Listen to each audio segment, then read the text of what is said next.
Je suis sur le point de révéler un pan oublié de la technologie Amish, datant des années 1930. Imaginez du porc et du riz bon marché conservés pendant plus de 2 ans sans avoir besoin d'un réfrigérateur ou d'un seul watt d'électricité. Cependant, il existe une erreur critique qui peut transformer ce bocal innocent en un poison mortel posé directement sur l'étagère de votre garde-manger. Je vous exhorte à regarder jusqu'à la toute fin, car je vais vous montrer le secret spécifique qui sépare un dîner copieux et satisfaisant d'un voyage aux urgences. Commençons le processus. J'ai environ 1 livre et 2 onces de longe de porc, plus précisément des coupes de parois de côte fine. La plupart des épiceries étiquettent cela comme de la viande de second choix, ce qui est exactement la raison pour laquelle elle est si incroyablement bon marché. Mais pour notre objectif d'aujourd'hui, c'est le choix parfait. Je hache la viande finement à la main. Je ne la coupe pas en cubes uniformes. Je la hache véritablement. Vous pourriez vous demander pourquoi nous n'utilisons pas simplement de la viande hachée à la machine. La raison est que nous avons besoin de fibres aux bords déchirés et irréguliers. La viande préparée de cette manière spécifique ne se transformera pas en une bouillie sans texture lorsqu'elle cuira à l'intérieur du bocal. Elle garde parfaitement sa forme tout en devenant incroyablement tendre. Les Amish l'avaient bien compris. Si vous la passez dans un hachoir, vous perdez cette texture essentielle. Si vous la hachez à la main, vous obtenez ce que l'on appelle un véritable steak du pauvre.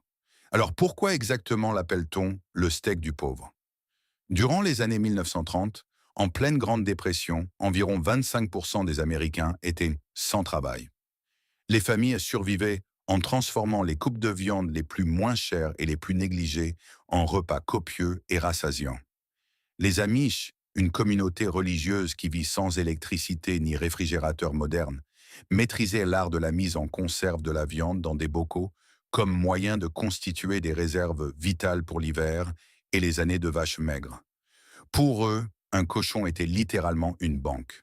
Ils vendaient la graisse de grande valeur, tandis que les côtes et les parures allaient dans ces conserves. Il n'y avait aucun produit chimique ni additif impliqué, juste un couteau et une simple planche à découper. Nous passons maintenant à la partie la plus importante, tant pour la saveur que pour la sécurité. J'ajoute 2 cuillères à soupe de sel et 1 cuillère à soupe d'assaisonnement pour viande à notre mélange. J'aimerais que vous me disiez dans les commentaires, avez-vous déjà fait de la viande en conserve maison auparavant? Ou est-ce que ce sera votre toute première fois? Je suis sincèrement curieux de connaître votre expérience. Ensuite, nous avons besoin de 3 oignons. Je les coupe, puis je les hache finement. Je veux dire vraiment les hacher, pas seulement les couper en simples rondelles. Pourquoi est-ce si important? L'oignon finement haché fond pratiquement dans la galette pendant le processus de friture et devient une partie intégrante de la viande de l'intérieur vers l'extérieur. Il apporte une humidité essentielle, une douceur naturelle et un arôme profond. Si vous laissez des morceaux plus gros, ils tomberont simplement de la galette dans la poêle et brûleront. Les Amish connaissaient ce détail dans leurs recettes. L'oignon était toujours ajouté finement haché. De plus, les oignons contiennent des phytoncides naturels, qui sont des composés antibactériens naturels. Nos arrière-grands-parents ne connaissaient peut-être pas le mot scientifique phytoncide, mais ils ajoutaient instinctivement de l'oignon à chaque conserve qu'ils fabriquaient. C'est une sagesse ancienne que nous avons presque entièrement oubliée aujourd'hui. Je suis toujours curieux de savoir jusqu'où ces vieilles recettes voyagent à travers le monde. S'il vous plaît, écrivez dans les commentaires d'où vous regardez et montrez le drapeau de votre pays. Maintenant, prenez 3 tranches de pain. Je coupe la croûte car nous n'avons besoin que de la mie tendre pour cette recette. Cependant, ne jetez pas ces croûtes. Vous pouvez les dessécher au four pour faire d'excellents croûtons pour la soupe. Rien ne se perd, tout comme dans un foyer amish. Je déchire le pain mou en petits morceaux à la main et je l'ajoute au bol avec la viande et les oignons. Maintenant, je mélange tout soigneusement avec mes mains, pas avec une cuillère. Le pain doit être complètement incorporé à la viande et décomposé en fines fibres. Pourquoi utilisons-nous du pain? Premièrement, il agit comme un liant pour que les galettes ne s'effondrent pas. Deuxièmement, la mie de pain absorbe les jus de viande pendant le long processus de cuisson à l'intérieur du bocal. Elle gonfle, créant une texture moelleuse, presque crémeuse à l'intérieur de la galette. C'est le secret pour lequel le steak du pauvre était si bon, même lorsqu'il était fait à partir de la viande la moins chère disponible. Si vous appréciez cette approche historique de la cuisine, n'hésitez pas à cliquer sur le bouton «J'aime». Cela aide la chaîne et me permet de savoir que vous êtes intéressé par la véritable histoire derrière notre nourriture. Je vais mettre un peu de farine sur la planche maintenant. Voici une astuce qui vous dira immédiatement que cette recette ne provient pas d'un blog culinaire moderne, mais de la vraie vie des années 1930. Je façonne les galettes en les pressant avec le couvercle du bocal de conserve, le bocal exact dans lequel nous allons les emballer. Voyez-vous la logique? La galette doit s'insérer parfaitement à l'intérieur du bocal sans laisser d'espace. Les Amish des années 30 pensaient à chaque étape comme des ingénieurs. Si la galette s'agite à l'intérieur du bocal, elle se brisera pendant le processus de cuisson et se mélangera au riz en un désordre informe. La bonne taille est la clé pour obtenir la bonne texture. Il y a un autre détail que chaque recette moderne ignore complètement. Je mets de l'huile d'olive dans la poêle à feu vif et j'y dépose les galettes. Nous les faisons frire pendant 7 minutes de chaque côté. Nous recherchons une croûte dorée, forte, presque dure. Pourquoi? C'est ce qu'on appelle la réaction de Maillard, la caramélisation des protéines à la surface de la viande. Cette croûte scelle les jus à l'intérieur de la galette. Lorsque la galette passe des heures à cuire dans l'eau à l'intérieur du bocal, cette croûte est exactement ce qui l'empêche de se désagréger et de se transformer en bouillie. C'est ici que la magie commence vraiment. Je prends 2 bocaux. Au fond de chaque bocal, je place une galette. Par-dessus, j'ajoute une couche de riz complet rincé, environ une cuillère à soupe. Ensuite, une autre galette, suivie de plus de riz, une autre galette et enfin une couche supérieure de riz. Pourquoi utiliser du riz complet plutôt que du blanc?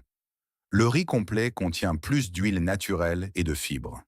Pendant le long processus de cuisson, il développe une saveur riche de noisettes et absorbe la graisse de la viande bien mieux que le riz blanc ne le pourrait jamais. C'est exactement ce que les Amish utilisaient dans leur foyer. Par-dessus tout, j'ajoute des carottes grossièrement hachées. La carotte ici fonctionne comme un exhausteur de goût naturel. Pendant les heures de cuisson, elle libère tout son jus dans le bouillon, ajoute de la douceur et donne au bocal une belle apparence. Maintenant, nous versons de l'eau chaude, mais nous ne remplissons pas jusqu'en haut. Vous devez laisser environ 1 pouce d'espace. L'eau se dilate lorsqu'elle bout, et si vous remplissez à ras-bord, la pression fera sauter le couvercle ou fissurera le bocal. Nous faisons cuire cela pendant 3 à 4 heures à feu moyen. Ce n'est pas seulement de la cuisine, c'est de la mise en conserve domestique. Une température élevée et maintenue pendant plusieurs heures tue toutes les bactéries, y compris les dangereuses spores du botulisme. 4 heures se sont maintenant écoulées. Je sors les bocaux. Pendant que le bocal est encore chaud, vous devez immédiatement serrer fermement le couvercle. Ce moment est absolument critique. En ce moment, il y a de la vapeur chaude à l'intérieur du bocal. En refroidissant, cette vapeur va se condenser, le volume va rétrécir et la pression à l'intérieur descendra en dessous de la pression atmosphérique. C'est ce qui crée le vide. Le couvercle est littéralement aspiré vers l'intérieur. Si tout est fait correctement, le bocal peut rester sur une étagère sans aucune réfrigération pendant très longtemps. Un bocal part au stockage et le second, nous l'ouvrons tout de suite. Avez-vous entendu ce clic? Ce son n'est pas seulement satisfaisant, c'est le son de tout ce qui a été bien fait. Le vide s'est formé, ce qui signifie que le bocal est parfaitement scellé. J'ai fermé celui-ci il y a seulement 20 minutes et le vide est déjà là parce que la technologie fonctionne. Regardez le résultat. Les galettes tiennent parfaitement leur forme. Cette croûte a fait son travail. Le riz a absorbé les jus de viande et a pris une belle couleur ambrée dorée. Les carottes sont tendres et sucrées. Ce n'est pas seulement un ragoût en conserve, c'est un repas complet et copieux dans un bocal. Dans les années 30, un bocal comme celui-ci signifiait des semaines de sécurité pour une famille amish. Ils en fabriquaient des dizaines chaque automne, et l'hiver ne leur faisait pas peur.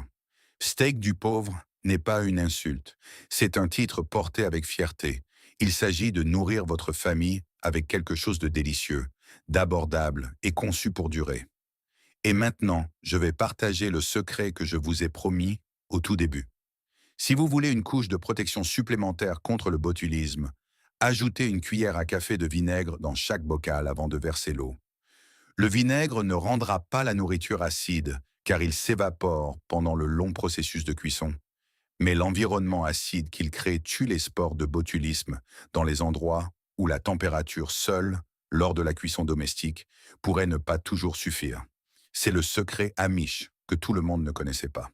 Si ce voyage dans le passé vous a été utile, n'hésitez pas à vous abonner à la chaîne et à cliquer sur le bouton J'aime. Écrivez dans les commentaires. Allez-vous essayer de faire cette recette? Ici, nous cuisinons des aliments qui ont survécu à la Grande Dépression et qui vous aideront à survivre à n'importe quoi.